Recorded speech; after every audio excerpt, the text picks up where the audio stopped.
Monsieur Torchman, bonjour. Bonjour. Nouveau festival Passage et à Metz.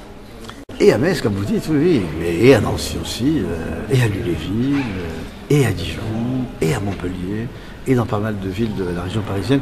Mais c'est vrai que le cœur de Passage majoritairement va battre ici, et très exactement derrière nous, là, sur la place de la République, puisqu'on est à l'Arsenal, où nous allons installer une série de théâtres en bois et en toile, à peu près 6 à 7 structures, dont des théâtres, mais aussi restaurants, des bars, cabarets, librairies, lieux d'accueil, donc des spectacles bien sûr, mais où Passage va également avoir des partenaires autres que la place de la République, puisqu'on sera présent à l'Arsenal, à Pompidou, au Théâtre du Saulcy, à l'Opéra Théâtre, à Nancy, au Théâtre de la Manufacture, à Vendôme, au Château de Lunéville, enfin dans plein d'endroits.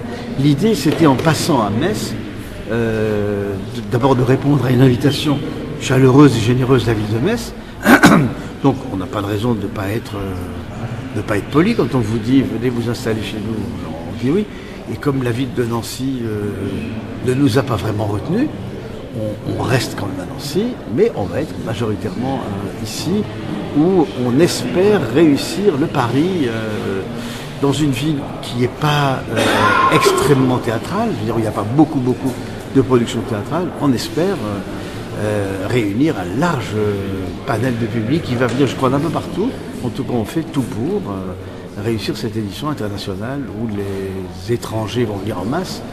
350 artistes étrangers qui viennent de l'Est, d'Israël, du Maroc, d'un peu partout. Voilà, peut-être pour témoigner et dire que notre slogan, ce festival, c'est que nous sommes pour la préférence internationale. Alors quelles vont être les principales animations au sein de la ville de Metz?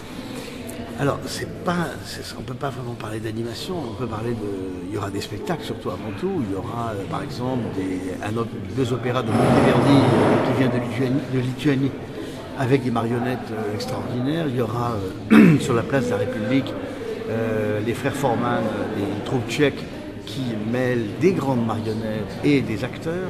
Il y aura l'Ukraine qui va venir en masse avec 5 spectacles ukrainiens et hongrois qui vont être présents à Passage, avec un immense photographe.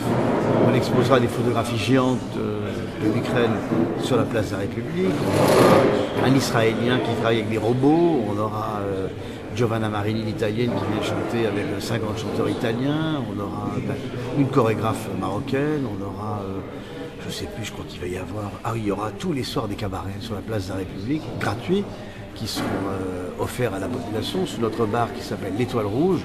On pourra boire un verre, manger, mais écouter gratuitement des groupes de musique de l'Est. Donc voilà, on fera la fête pendant 15 jours. Pendant 15 jours, on va faire la fête sur cette place du matin jusqu'à 2h du matin. Donc moi, j'invite tous les gens à se réserver leur période du 7 au 21 mai, parce que ça va vraiment être la fête à Metz, du 7 au 21 mai, il ne faudra pas la rater.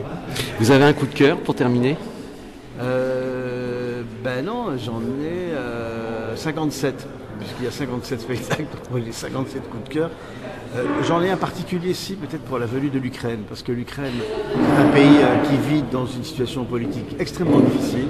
Les artistes ont du mal à vivre. Ça n'est pas une démocratie. C'est un pays qui vit sous un régime extrêmement autoritaire. Et c'est la première fois qu'autant de troupes, qu'autant de spectacles d'Ukraine sortent d'Ukraine. Ça aussi, c'est la vocation de Passage, d'aider ceux qui résistent. Et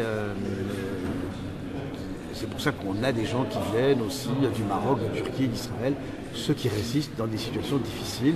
C'est un peu d'ailleurs la globalité du festival. C'est être fidèle à la résistance.